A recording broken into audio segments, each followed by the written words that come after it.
Hello, and welcome to Politics 101 Thursday evening, Thursday night, Thursday afternoon, wherever you're joining us from. Welcome to our program, Politics 101. It's a place to be at 7 o'clock Guyana time, 6 o'clock if you are in the United States of America, and of course, 11 o'clock in the night if you are joining us from the United Kingdom. This is the place to be, Politics 101, where we educate ourselves, we mobilize ourselves, and we ensure that we do the work that we are supposed to be doing. And it's such a pleasure to have all of you here every evening, every night. I think this is quite a development in our politics, in our political sociology, quite a development. If anyone said 3 years ago, that 4 years ago, that we would have had this phenomenon, we would not have been able to script it. But here we are 4 years later, and we have built up a new front in the struggle for justice, the struggle for equality, the struggle for an equal place for all of us in our Guyana.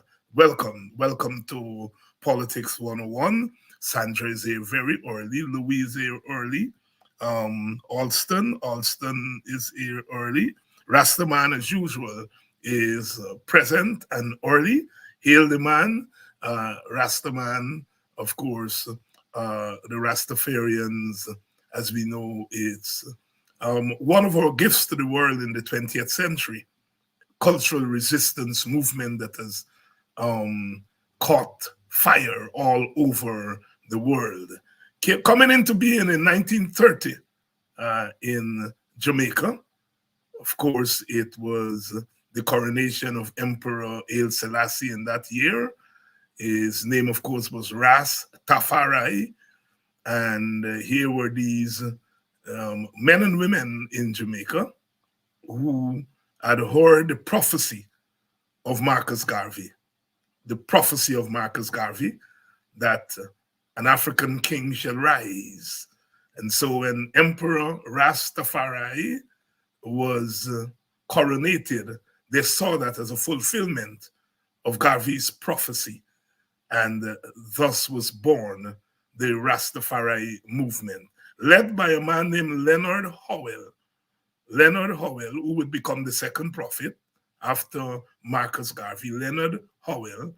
And they then went up to the hills in Jamaica at a place called Pinnacle and set up what we today will call a commune. There were about 1,600, 1,700 members of the commune. They went up there, they farmed up there, they built the buildings, and they lived together as a community up there in Pinnacle. The Jamaican authorities, not for the first time, the Jamaican authorities moved against the Rastafarians. They thought that they were preaching that God was black, and that we need a black religion, and it was an affront to the colonial authorities, of course, and they went after the movement. Leonard Howell was arrested and tried. Hear what he was tried for: insanity. They said he was mad, and they took him to court and tried him. They tried him as a madman. In their head, you had to be mad to say God is black in 1930. And they tried him for madness, and they tried to cross-examine him during the trial, and he wouldn't speak, and or he would speak in tongues, and that incensed them. In the end, they found him guilty, and they committed him to the madhouse, Bellevue, as they call it in Jamaica.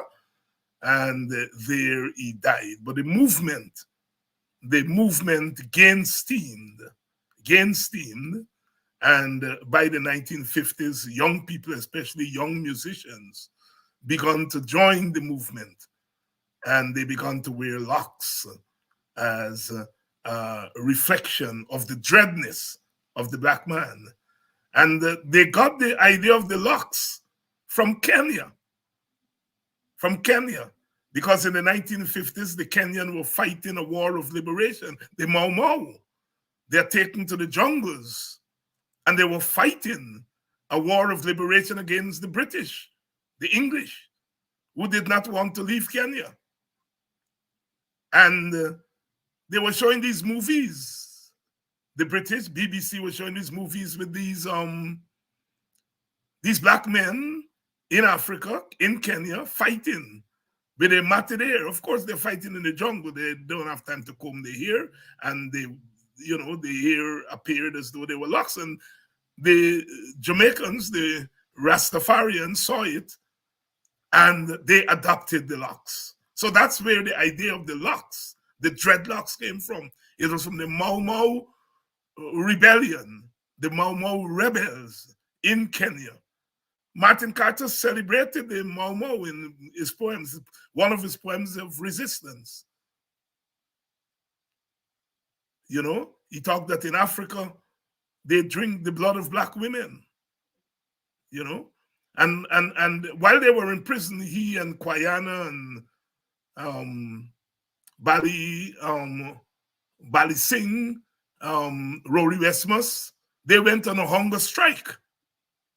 They went on a hunger strike in solidarity with the Mau Mau fighters, as Guyana put it, tying up the struggle in Guyana with the struggle in Kenya.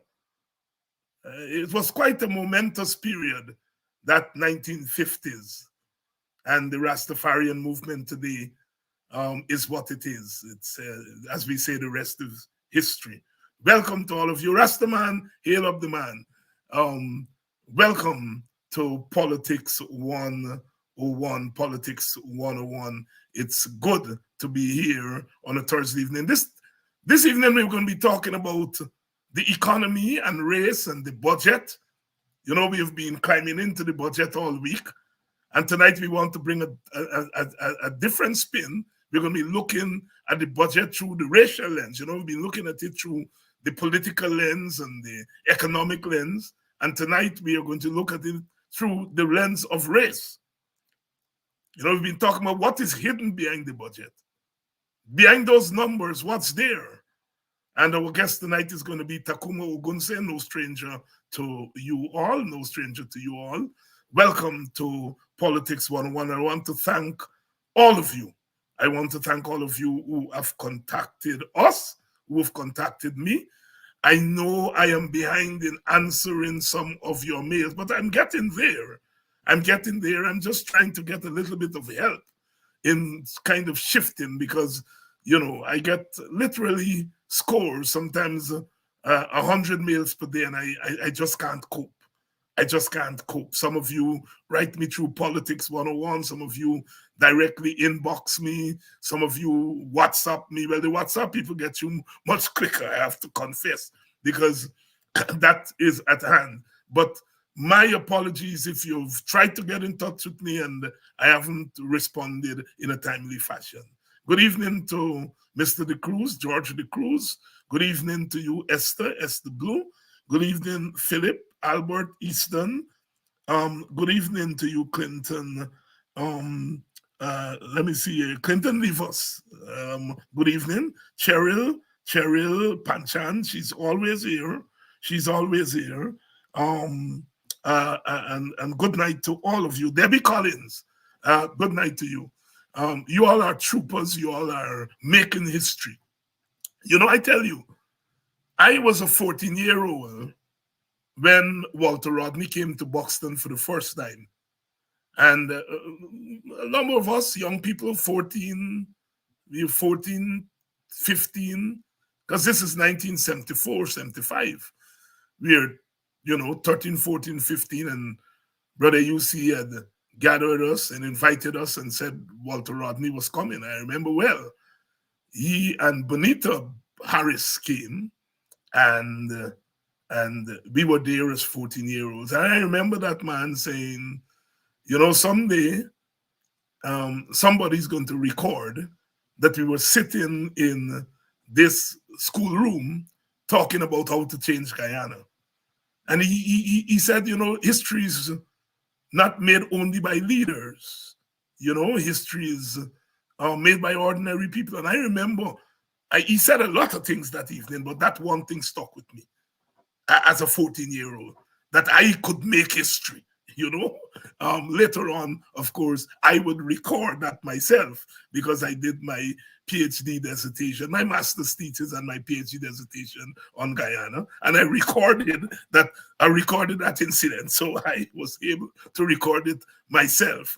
And I say that to say that when the history of this period is written, all of you that come to this program and come to similar programs, you would be in the front pew, because we are making history here, right? We're making history in that we are changing the way politics is done. We are changing political communication.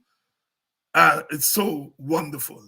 So wonderful. I want to thank those of you. I want to thank the young lady who wrote me to ask about poetry and where I got the knack for poetry from, and so on and so forth. And I want to say it had to do with the village that I came from.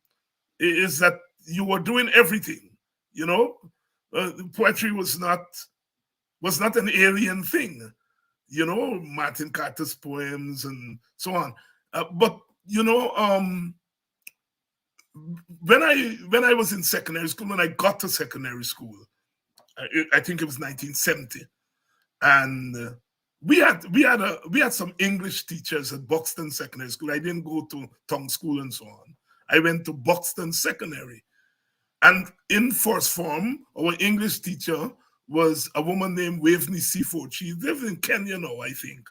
And Finella Abrams was our second form English teacher. English in those days, the English teacher was also the literature teacher.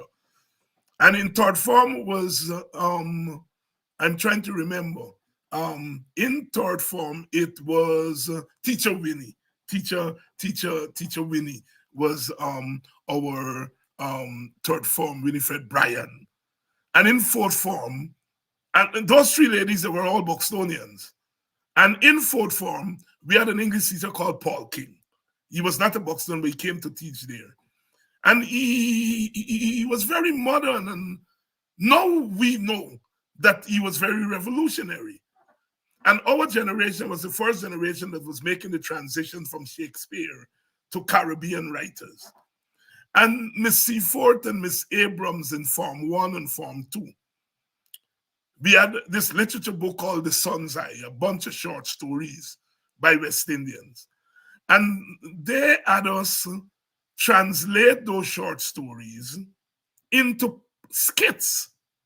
So we are dabbling with drama very early, and then they introduced us to the poetry, the A.J.C. Moores and the Martin Carter and so on. And by the time we got to fourth form with Paul King, and he's introducing us to people like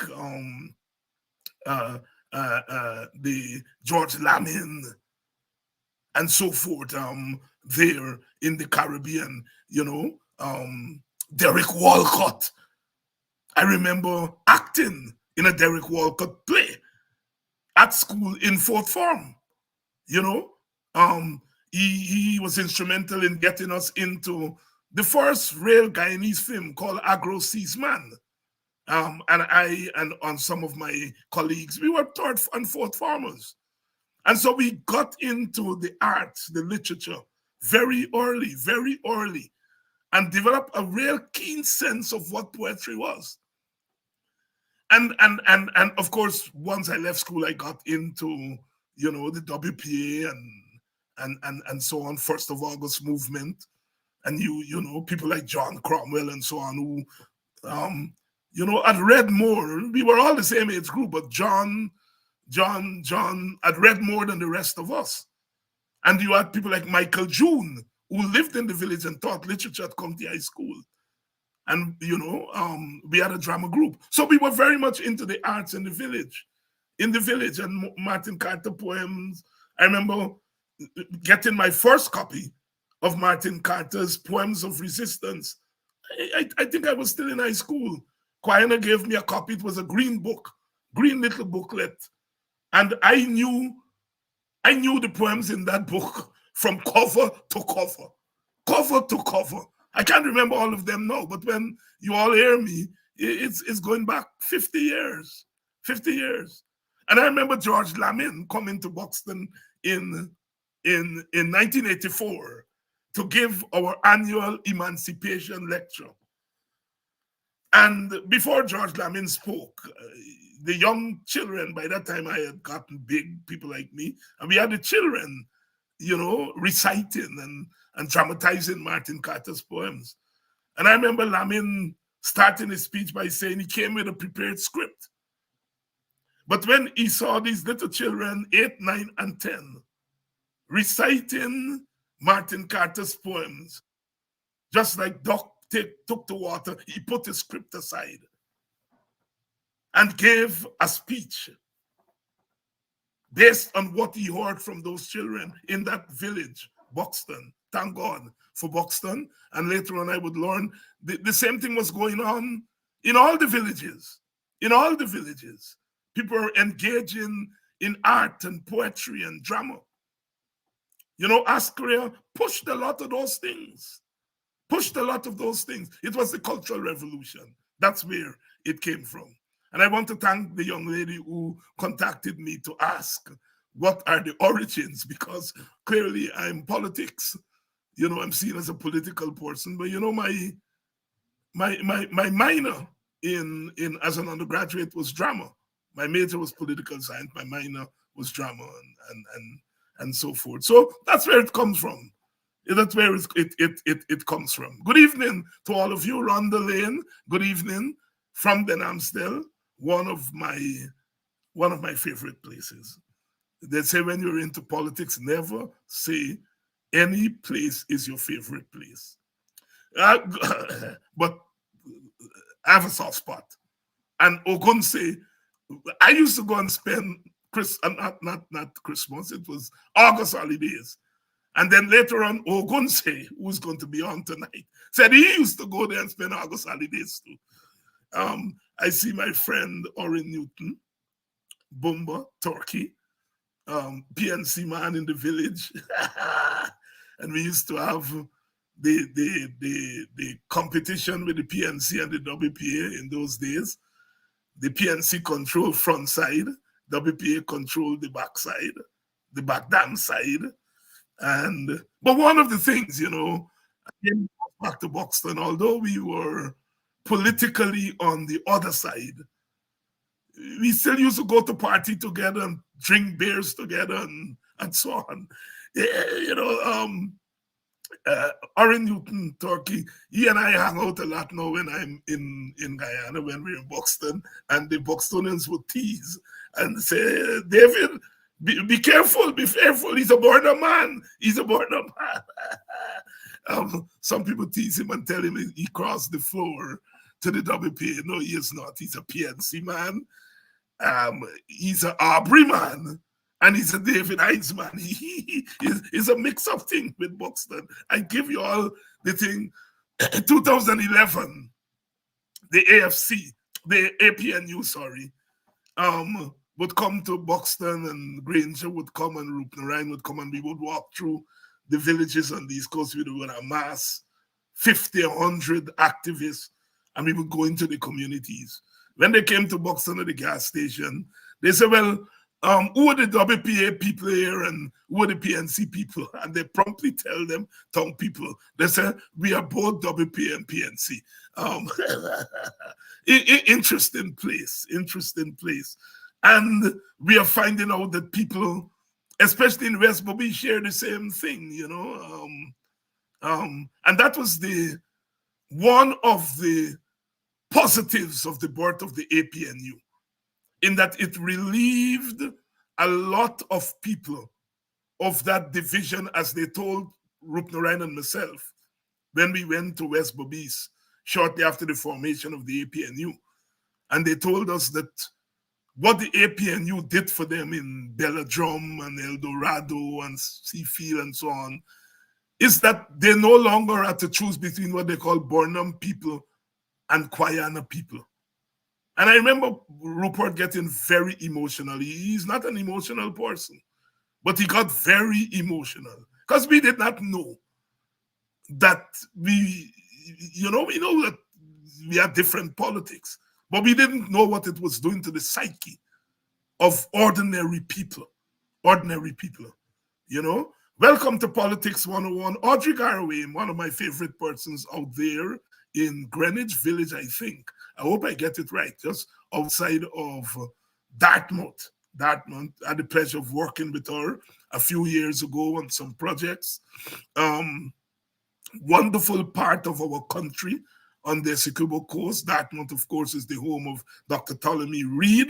And you go there and those people are something else.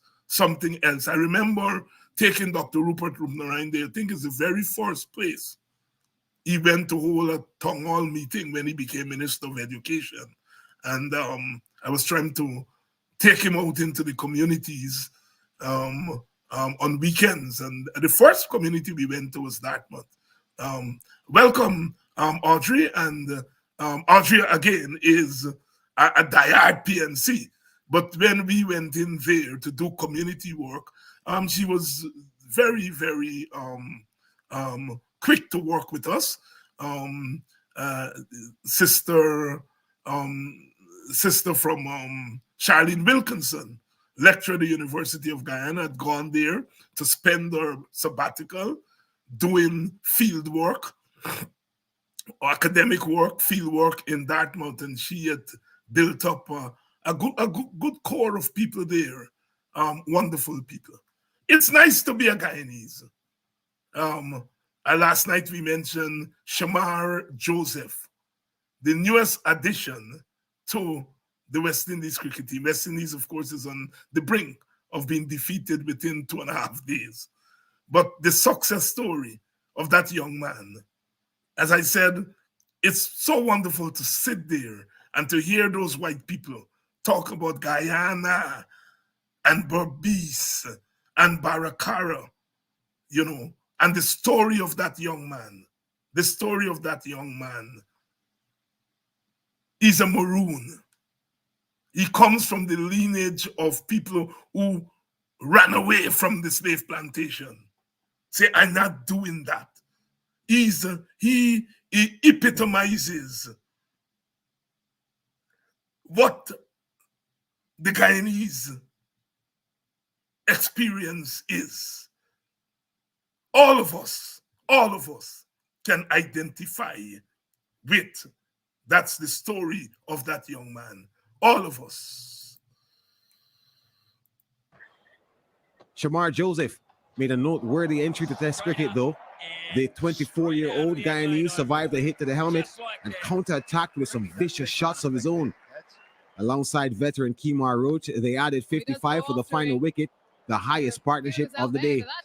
Joseph, who struck 3 fours and a 6 in his 36 of 41 balls, was eventually last man out, leaving Roach unbeaten on 17 as the Windies were dismissed for 188. I'm here in the streets of San Francisco to report on a controversial new trend that I believe will change America forever. Those who don't prepare. All eyes turned to Steve Smith in his maiden innings as an opener as the right-hander walked out alongside Usman Khawaja. The left-handed Khawaja had the first scare, but the wicketkeeper Joshua De Silva let him off the hook. Joseph understandably disappointed. You got to hold your catches in Australia, and the first one has gone down. Oh, you can't believe it. That one there, 140 Ks, 10 Ks quicker. Gets the edge. Shamar Joseph had to wait 8 overs before captain Craig Brathwaite threw him the ball, but he only needed one delivery to make a mark, and it was a significant one. Amazing. Amazing. First delivery in Test cricket. To Craig Steve Smith, edges straight to second slip. That will go on the record books for that young man, and what a start to his career. And one wicket would bring 2 for the speedster, removing the dangerous Marnus Labuschagne for 10. I just went and built my mind, to get the first ball right, just on top of off some, and that went good for me there. And getting Steve Smith wicket is just amazing for me. Australia ending the day on 2 for 59, trailing by 129 runs. All right, let's have a look at the full scorecard for the West Indies on. Yes. A little bit there of the Shamar Joseph story. Young man from Baracara, doing it. He ended up with a 5-wicket haul, 5 for 90 something on his very first. He's the 23rd West Indian to start with a 5-wicket haul in Test cricket. Whatever happened, and the West Indies will lose big. But this young man, and at a time when we are up against it in Guyana, at a time when poor people are up against it, at a time when black people are up against it, this young man has given us something to celebrate. And I made the point that while this young man is lifting Guyana to the pinnacle of the world stage, his government is not spending money to produce more like him, meaning they're not spending money to alleviate poverty. They're not spending money to mitigate the high cost of living so young men like that, young women, can come through. Baracara only got electricity and so forth recently when Granger, I think, visited. And the coalition government was able to ensure that electricity and portable water. A community of about 350 people. And they plant cabbage at the back there. I didn't know that. They produce a lot of cabbage at the back there. A sensational story. Give thanks to the brother. Good evening to you, Terry Ann Granville. These are Belladrum people. Belladrum, El Dorado people. Belladrum, El Dorado people. Good evening to you, joining us, I think, from New Jersey. And you go to Belladrum and you ask about the Granvilles, and everybody knows them. Of course, everybody know everybody in the villages. Good evening, John Abrams. Good evening. My friend Colin Burke. Good evening. And a special good evening to your wife, Congo Creole. Colin himself is a Congo. He's Garnet. Congo Creole. Good evening to his wife, who I am reliably informed indicts me for only mentioning her husband and not mentioning her. I don't want to be charged with sexism. Good evening to you, Mrs. Garnett. Good evening to you. Out there in Toronto, all you good people from Toronto, good evening. Good evening to the people from New Amsterdam. Wonderful. Let's get going. We're almost that time. Let's bring in Brother Ogunseye, good evening. Hi, good evening, Dr. Hines. Good to be with you once again and your viewers. I take it that you have been following the Shamar Joseph story a little. I know you follow cricket. I don't know how close you've been following the development with the young man. Well, to be truthful, I mean, I follow his career basically, piggybacking on you. Because of the years of West Indies disappointing cricket, I must admit I've been torn off a bit, but I do pay some attention, looking to see where we've been in. But it's good that the young man have been able to come through, and we have to wish him well. We have to encourage him and other young people, because our cricket badly need, the commitment of the youth. You know, there's a lot of other distractions in sports, and I still feel that cricket, at one point we were a world power in cricket. We were a world power, and I really hope that before I depart to the land of the ancestors, that we could once again rise in cricket and be, reclaim our position as a world power in cricket, Yes, that is the dream of all of us since that tragic 1995 defeat to Australia. Next year is going to be 30 years since we lost the crown as the leading cricket country in the world. And we all are hoping that we get back there. Good evening to you, Carl. Good evening to you, Carl Miller, Gary Miller, Gary Major. Good evening to you. Good evening to you, Carl Miller, and welcome to Politics 101. Brother Ogunseye, the budget is $1.14 trillion. I know it's a little big by for me, but even at my age, I never thought I would have lived to see Guyana with $1 trillion budget. What about you?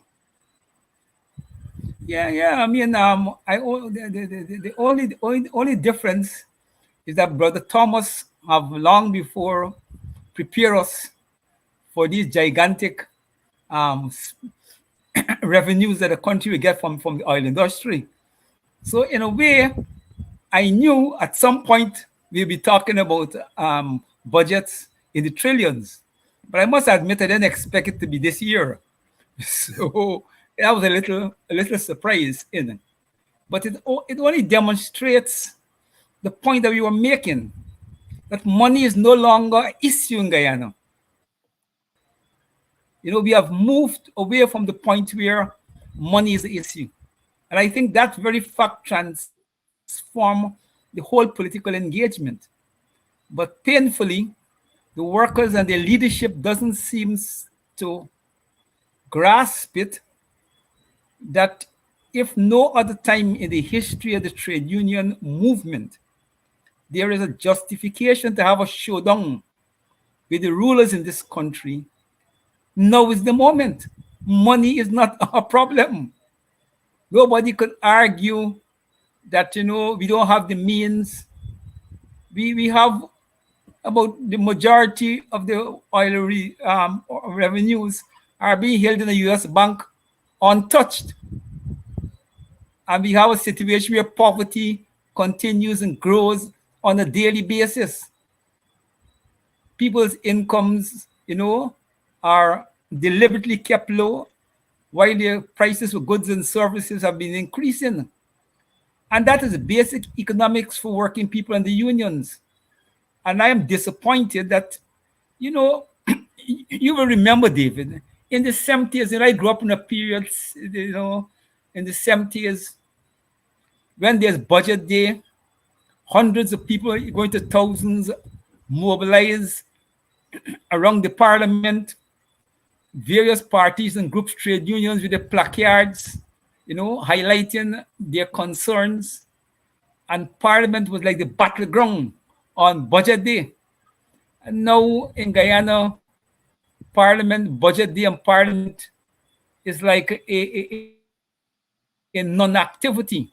You pass around the parliament on budget day, you hardly recognize that there's something of that significance taking place. The point I'm trying to make is that we have gone so far away from our tradition. And I think that is hurting us.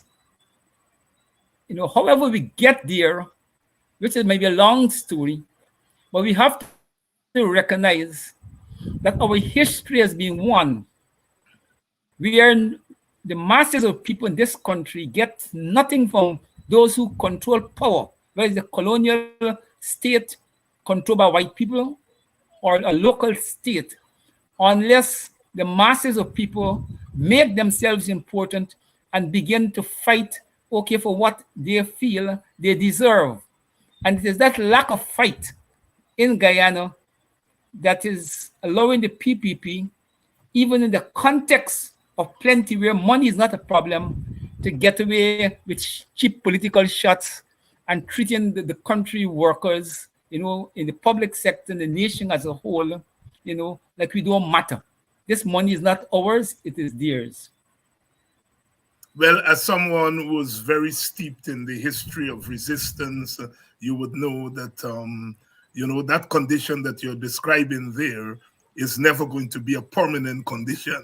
That you, as human beings, it is not sustainable. And I'm sure you will agree with me that that alienation that you are describing there is not sustainable. And that sooner rather than later, something's going to break, and then it's going to be very nasty. Really, it's going to be nasty. Brother Ogunseye, you give an hint just now. You gave a hint just now as to what you were looking for in the budget. You talked about poverty. You were looking, obviously, to see whether the government was going to. Not hearing you, David. You're not hearing me. I am hearing you. So there must be something that's going on with. I hear you now. Hearing you now. Okay. Hearing you now. I'm hearing you now. All right. I'm hearing you now. Yeah, try don't play around too much with that thing there, because you know the technology just gets away from you. I keep my hands far from the computer. Right. I was making the point that it's clear that you were looking in the budget to see what the government was going to put in there for poverty alleviation. You were looking to see what they were going to do about the high cost of living. Anything else you were looking for in that budget? Well, to be truthful, Jagdio and Ali had told us that this budget going to be a continuation of the line of march of previous budgets. And therefore, in a sense, I wasn't very optimistic that there will be much in the budget for ordinary people.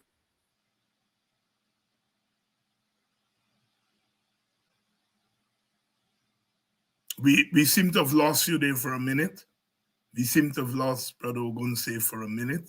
The bandwidth situation in Guyana could get very intolerable. We know that, you know, a lot of low voltage has been happening recently in the last couple of days, and we have been having this problem. Let's see if we can get Brother Ogunseye sorted out. And for him to come back, he was making the point that the PPP had signaled that this budget was really going to be a continuation of the previous budgets. And that is that the budget is top heavy with monies for infrastructure, building roads. And it's now an open secret in Guyana that that is the means by which monies are transferred to the friends of the PPP. I hope Brother Ogunseye is able to come back. I hope he's able to come back. Some difficulties not sorted that out yet. But we are going to going to look what's behind those numbers. The economists have weighed in on what's behind the numbers. What's behind the numbers racially? We know that the PPP is into racial domination. We know that that's their politics. But of course, they do it in a subtle way. You know, how much money they're giving to which region will tell you what they think. If we look and see what money they're giving to a place like Region 4, place like Region 5, place like Region 10, these are Region 7. These are regions that tend to be opposition strongholds. And what we saw in previous budgets was the way in which they have decreased the money that they have allocated for those regions. And they have increased the money that they are giving to regions controlled by the PPP. despite the fact that the regions controlled by the PPP are sometimes smaller regions in terms of population size than the regions controlled by the opposition. And we are looking to see that. We know that the monies that they have allocated, $200 billion, $201 billion for infrastructure, a lot of that money goes to the contractors, and the contractors are generally not Africans. Brother Nigel Hughes has been able to point that out to us. And so those monies that are allocated for infrastructure, they are not seeping down to Africans and Amerindians. They're not, because a lot of the contractors are generally of Indian Guyanese extraction. And we know that Indian Guyanese are generally supportive of the PPP. Let's see if Dr. Ogun says, but Ogun, are you back with us? Are you hearing me? Yes, I had a break. Yes, I'm hearing you. Yes. Okay, so let's move. Yes, I'm hearing you. Yes, let's move to talk about what's in that budget. When you look at an allocation of $201 billion, which is about 14 to 15% of the budget, and that money going to infrastructure and bridges, how does the racial thing play out in an allocation like that? It's very obvious. And this is important because budgets, do have a direct impact on how various ethnic communities do, over time. And then given the structural realities of our economy, which the Africans probably and the Amerindians together probably might own 10% of the economy. The bulk of the economy is out of our hands.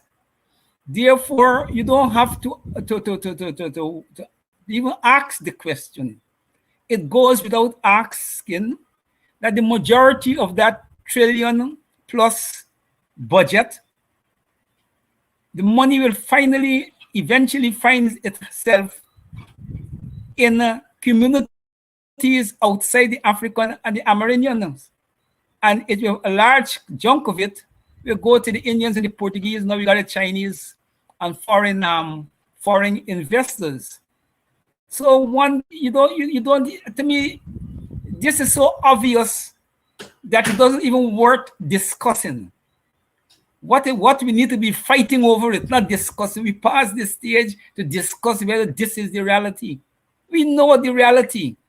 You can't miss it. It's obvious. You walk down, you look.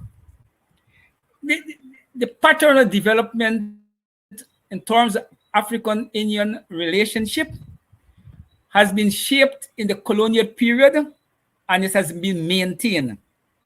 And this is not a blame game of trying to blame Indian masses for them being in a stronger economic position than the African masses. This is to accept the logic of history and the logic of the colonial construct that allow Indians, a few years after they arrive in Guyana, it became very clear that the economic ascendancy and the numbers ascendancy, was creating great concerns for the African community. And one just have to read the historical records, and you will see that these are issues people were addressing and looking at. And you can't tell me after all those long years, and we have had the benefit of living through the consequences, of this inequality. If you were to look, let me look at Guyanese economy, let me say at the stage of independence. I will ask anybody to show me, any area of the economy at the beginning of independence that Indians had a dominance, that dominance is replaced by Africans. I am yet to find any sector of the economy where Indians at the point of independence had the economic dominance. And that dominance has been replaced by African Guyanese, whether it is in Burnham period or post-Burnham period, anytime. And when you turn the question the other way, you will see that in every area where Africans had the dominance at independence, okay, Indians have taken over. And that has been the pattern. And I'm not critical of Indians because of the economic success, because they work hard. Of course, we know there's a lot of manipulation or politically and so on, what Jack do, them do with transferring significant wealth, okay, in a one-dimensional way. But what I'm trying to say is that the logic is clear, and you can't build a cohesive society on economic structure or economic arrangement or economic model where almost half of your population, okay, only have about 10% in the economic stakes of the country. And more so that half of the population have been deprived of historical wealth through slavery and haven't been compensated, okay, or get any reparations from the colonial state or the local state. Now, this is a grievous matter for Africans. And any set of leaders, okay, whether they're African leaders, Indian leaders, or whatever set of leaders who are insensitive to the historical reality and the subsequent challenge that reality poses for the unity and the cohesion of the country, okay, doesn't deserve to be national leaders. And I am amazed that we have people who, a generation of politicians that come after the Burnham and the Guyanese, and those empowering the PPP, younger generation, okay, and their view of the country, okay, is very troubling because they seems to be prepared to ignore the logic of history. And they think that they could refashion Guyana in a way that suits their machinations and that they will succeed. The truth of the matter, they wouldn't succeed. And what worries me is that in the context of oil, where, whether we like it or not, the very fact that we become a petroleum state, in a way, make us vulnerable to the economic plunderers of the world, the vultures out there, who are and will continue to descend upon Guyana with all the economic machinations, and it would lead to shift in population. People forget, at the end of slavery, the Caribbean and Latin America and here, the majority of the population was Africans.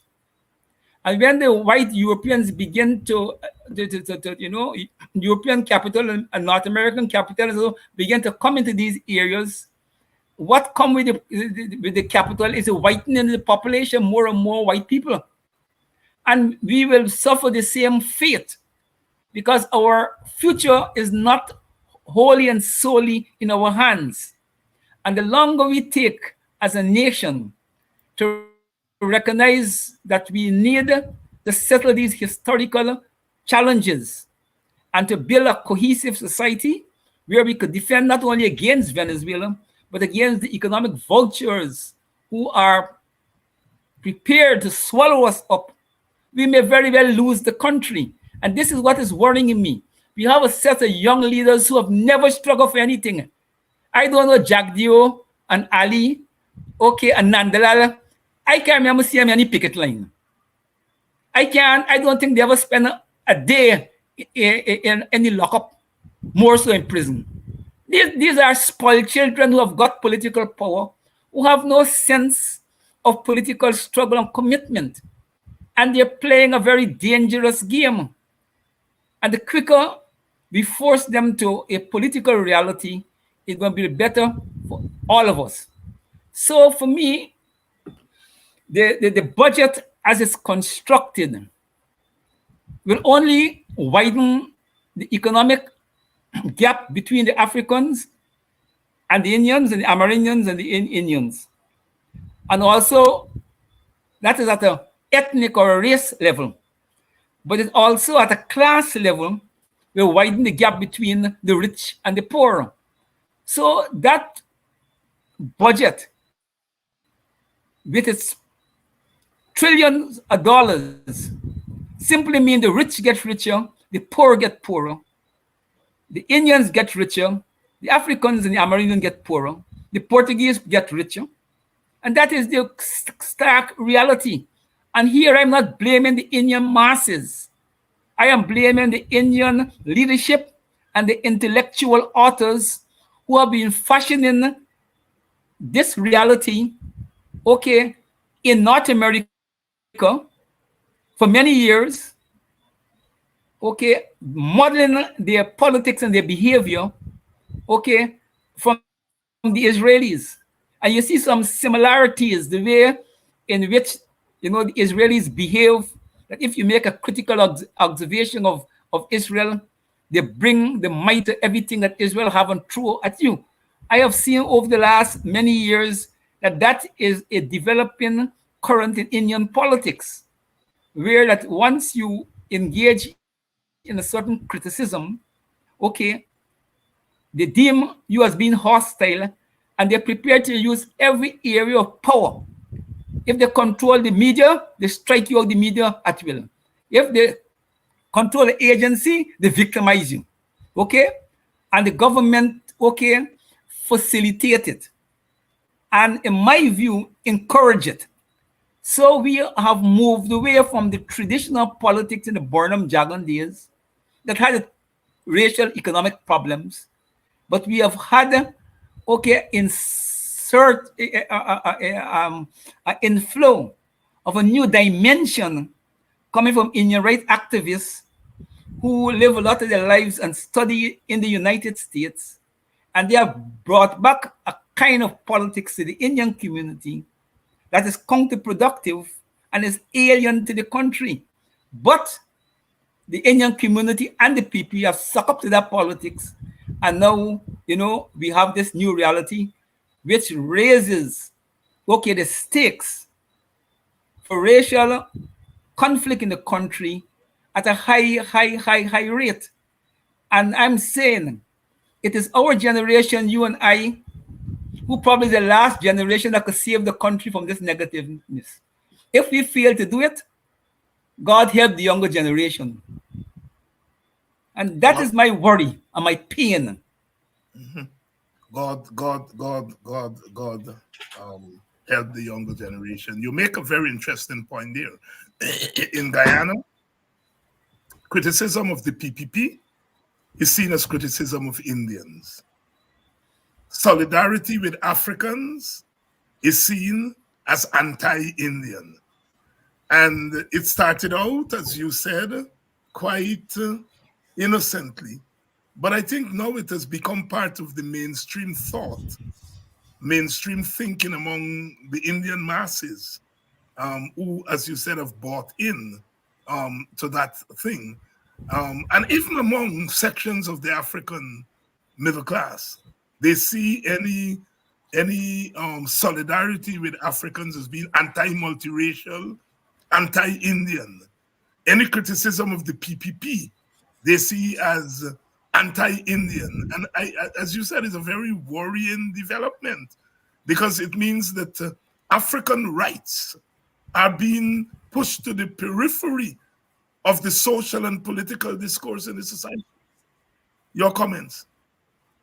Yeah, you're quite right. And, you know, I mean, we grew up in a period where political contestations was fierce, but you had a kind of understanding that, you know, we as people who are both victims, whether we Indian, African, Americans, we have been victim of colonialism, Europeans, white racism and domination.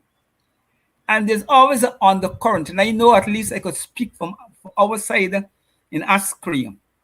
We have developed the view that Guyana could be a model country to teach the world, okay, racial tolerance, okay, and how peoples who have been victims of colonialism could recognize that reality, rise to the challenge it poses, and to build a nation that is so anti-race and so equal that it becomes the model, okay, for countries who have had similar experience throughout the world. That is what we grew up, how we saw the African, political line of march, not to create divisions, because we understood that Guyana is a small country when compared in terms of population with the rest of the world. And given our size, and so we don't have the luxury and numbers to play with. Therefore, our very physical survival requires us having to be able to tap all the energies of all our people, okay, and try to liberate ourselves collectively from the negatives of slavery and indenture, and to build a society that is so multiracial, so equal, where race is not something we fear to discuss. In fact, it's a reality that we accept. And in accepting the racial logic, we build a society that is anti-race, anti-racial. I mean, that is the political culture under which, my awakening came, and we took that over to the WPA. And luckily for us, we find similar minds in IPRA, Moses Bagwan and the Indian Revolutionary Political Associates, okay? And we all wanted, okay, a Guyana which recognize racial identity of all its people, a Guyana that is prepared to discuss and face the racial challenges, because this society has been built on racism, and to rise above it. But now in Guyana, you're afraid people to discuss race. Once you begin to discuss race, you become pariah. And it's really worrying, because what is it we are preparing the young people for? If they can't even understand their own history, and they can't understand this thing that have shaped the history, okay, where will they eventually end up? And I'm telling you, we have to fight this race thing for whatever it is worth. And I'm very clear, many people who accuse us of racism, they are the racists. I remember after the problem I had with them with the local government election campaign, they called me a racist. On Walter Rodney grounds, I threw a challenge to Jagdeo, Ali, and Nandalal, because I said that Ogunseye is opposed to any arrangement in this country where African dominate Indians or any other race in Guyana. And I call upon them to make a similar declaration. To date, they haven't made it.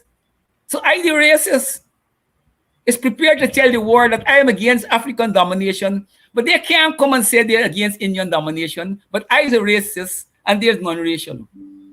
There's a lot of games playing here.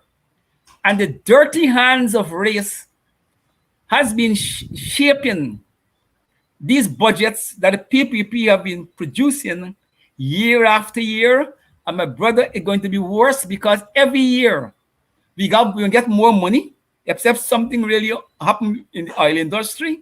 And the logic is the budget is going to be increasing at a gigantic rate. And I'm telling you, I don't know about no society that got our challenges and have plenty money, and people don't fight over the money. You see, but my concern is that we don't want an unnecessary fight among people who have been victims of European racism and domination.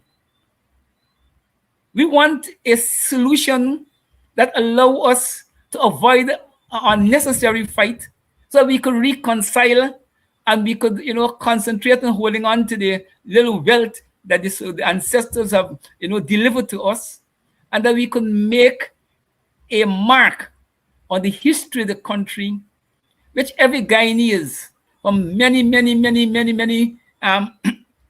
years, many decades have been wishing for, a Guyana that is poverty-free. And I am convinced, and I'm strengthened by this belief, by the tutoring of Dr. Professor Thomas, and I'm convinced that in a few short years, given the oil wealth in the country, if it has been handled properly, we could quickly arrive, at a position where no Guyanese is in poverty. And that achievement alone will be extremely significant, because from slavery to present, we never achieved that. And to achieve a society where economically we have no poverty, is a major achievement. And this brings me to the Buxton proposal, which Dr. Thomas, on the behalf of the WPA, argue for, that given a point will come in Guyana's oil production, where every Guyanese household could at least get $5,000 US, which come equivalent to about $1 million Guyana dollars annually. And I remember in the last elections, the APMU AFC under Granger, they banned that from the platform. They never discussed it. But we in the WPA, when we held our independent meetings to support the APMU, to help them to win the elections and so, we made the cash transfer a major part of our mobilization. And I and the WPA speakers give a commitment to the African community and the Guyanese community that on this matter, regardless of who in government, whether it's the PPP, the APMU, whoever won the elections, we would not back off. Are we going to fight them tooth and nail until we win this important anti-poverty measure for the Guyanese people? And WPA and I remain, and we all remain committed to that. And we want to make it very clear, if at no time the WPA will behave in a way that people probably don't expect us to behave, it's going to be over that particular proposal and to the question of poverty. The question of poverty. The question of poverty and poverty cut across race, we have no compromise on it. And if we got to go down the road in a certain way on that score, come here or high water, we will go. We will go. Good evening to all of you. Welcome to Politics 101. Winston Kilkenny, Savitry. Good evening, Savitry. Good evening, Donna Joseph. Donna is a regular. Good evening, Kevin Williams. I'm seeing some new faces here. Good evening to you, Marcia Jackman. Good evening. Welcome to Politics 101. Andrea Jackman. The Jackmans are out in numbers tonight. Village next door to where I grew up there, Paradise Bachelor's Adventure.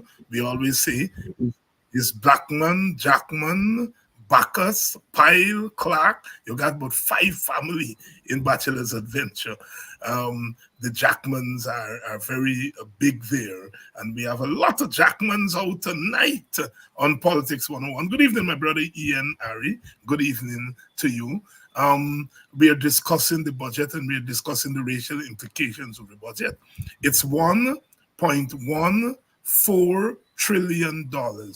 Now, it'll be interesting, and I think I'm going to undertake some of that work, along with an economist, of course, of trying to go through those numbers and to see racially where those monies are going.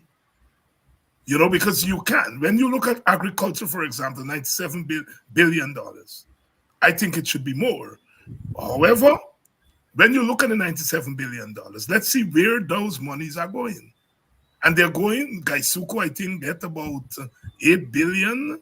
And we know before the end of the year, they're going to go back. We know ethnically where that money is going.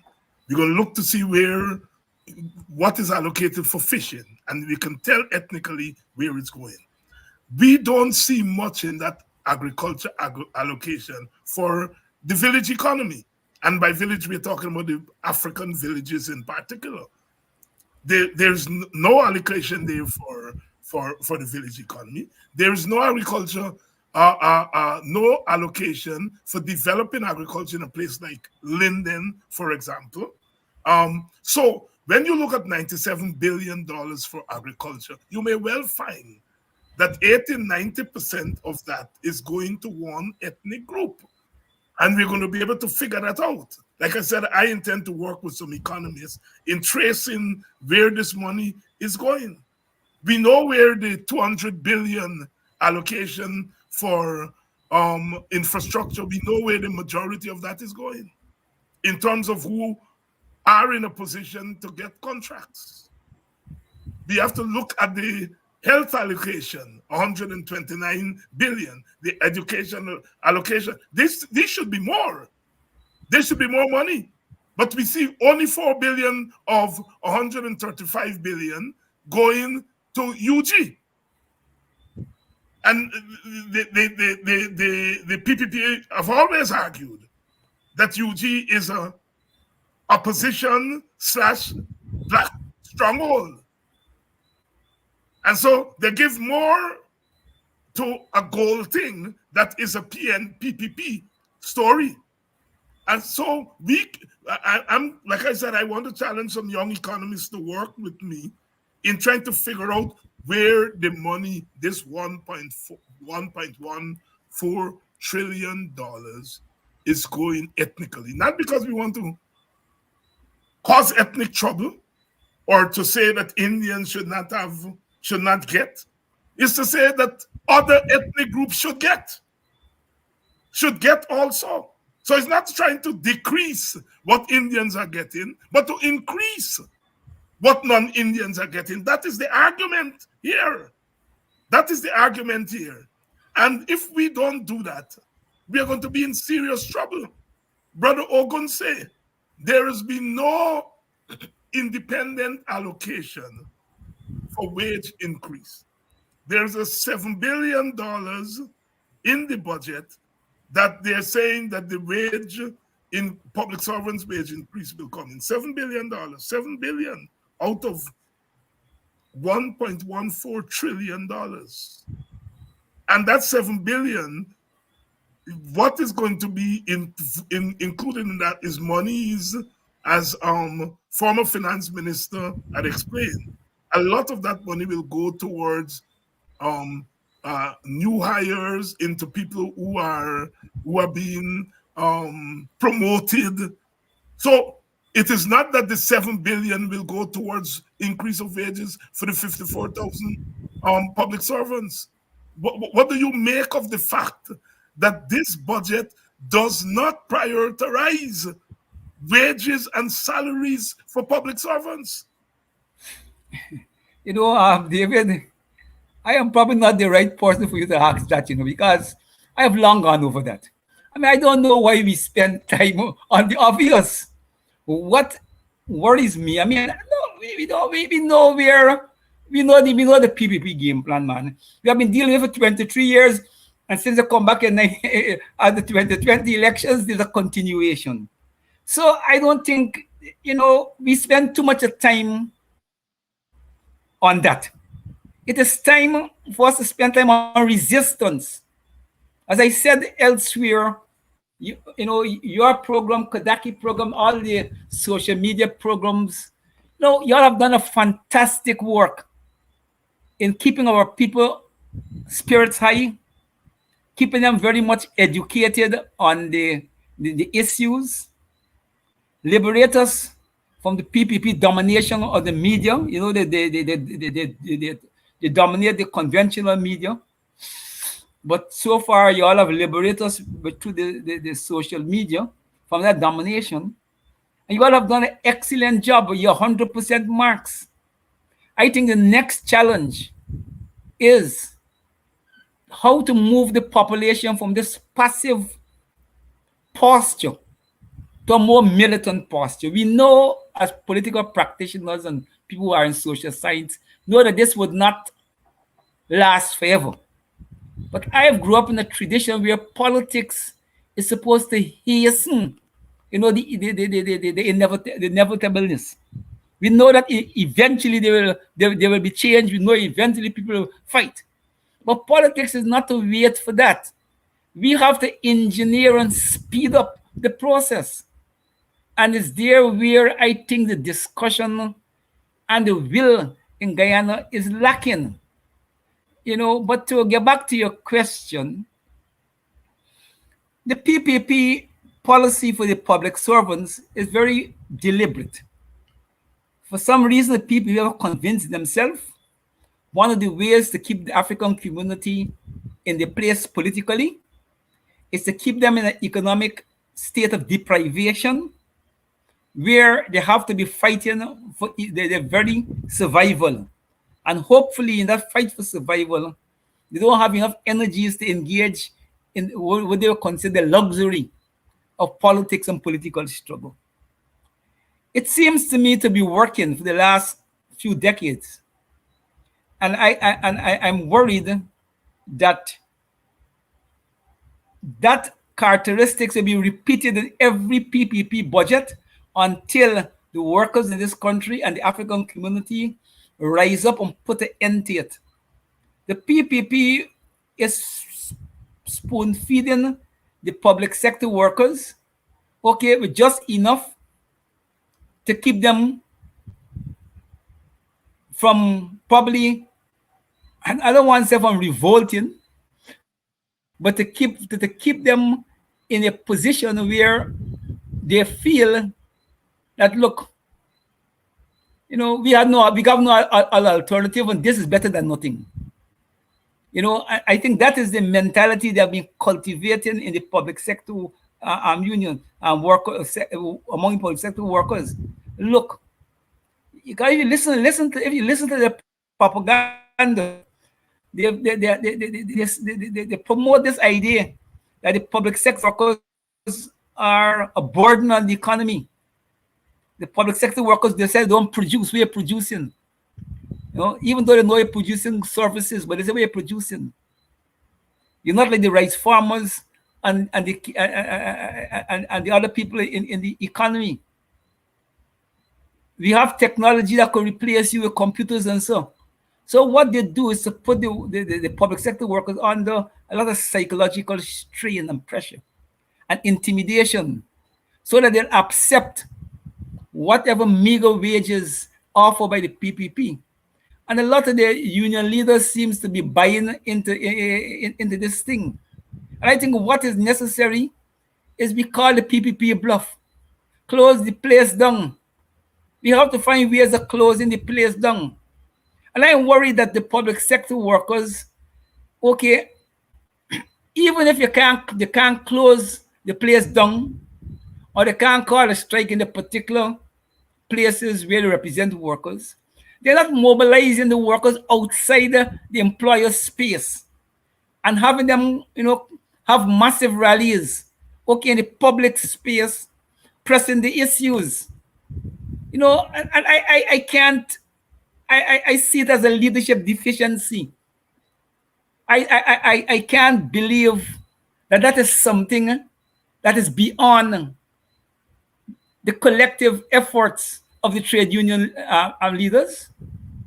But somehow they seems not to want to rock the boat when you need not only to rock the boat, you need to capsize the boat, turn the boat over. And all we got to swim for sure. Tacuma Ogunseye being very frank that we need a resistance movement, talking about rallies this weekend on Saturday. There is going to be an opposition rally at the Burnham Court there on Middle Street. And tomorrow I hope to get somebody from the APNUFC to come on and to fill us in with the logistics, but it's going to be an all opposition, a joint opposition rally. There are going to be speakers from the APNU/PNC, speakers from the AFC, and the WPA is invited to send a speaker. I think they had been engaging the trade unions, and so there may be some speakers there from the trade unions. But tomorrow I hope to get somebody on who is going to fill us in on the logistics. I know there are buses in the various communities outside of Georgetown to help to transport people. And we're going to get all of that tomorrow, hopefully. Brother Ogunseye, your closing thoughts? Before I go to closing thoughts, I want to throw my support behind the rally.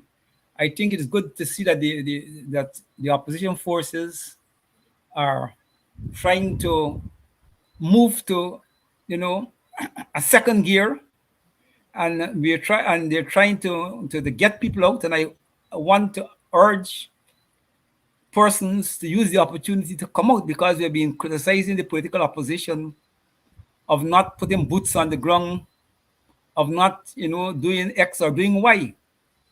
Now they have decided to have this rally.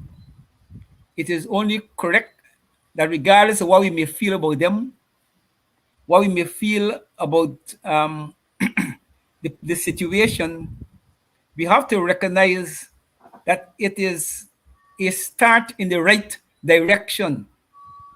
And the PPP will be watching and analyzing the participation and the turnout to the rally. And based upon what happened there, they will decide whether they could tighten the screws around us or whether they will have to slacken some of the screws.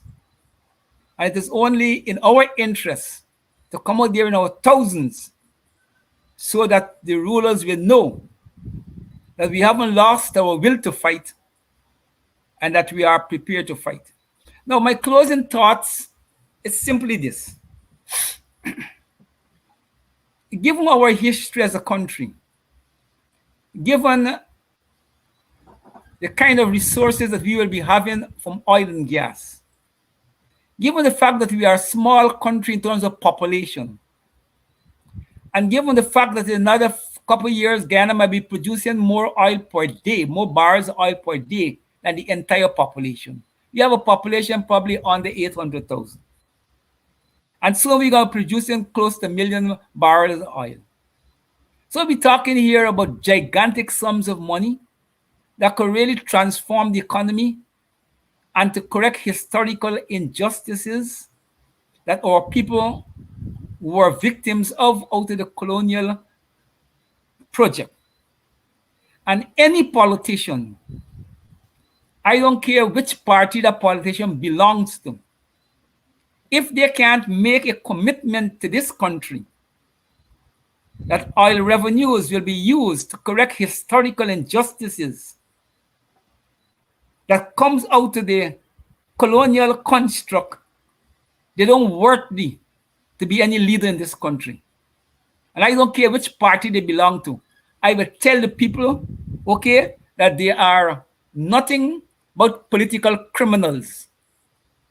And since they're political criminals, just like how there's a place for common criminals, there must be place for political criminals. So that is my closing remark, that there's no excuse, no politician at this historical juncture going forward, whichever party he or she comes from, if they can give a public commitment and be serious, oil revenues must consciously be used by Guyana to correct historical injustices, okay, that we came out of slavery, indenture, and the colonial experience.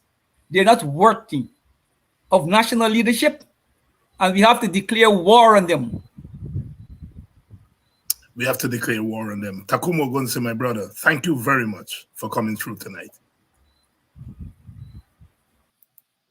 And as usual, to you, our audience, thank you. Thank you. Without you, there will be no show. I'll see you all tomorrow night. We're going to try to get somebody to come here to give us the logistics regarding the rally this weekend at Burnham Court. It's a joint opposition rally, including the PNC, the AFC, and the WPA. And we're inviting those of you in Georgetown and its environs to show up. And to those of you, for those of you who are outside of Georgetown, we know arrangements are being made to provide transportation for you all. Provide transportation.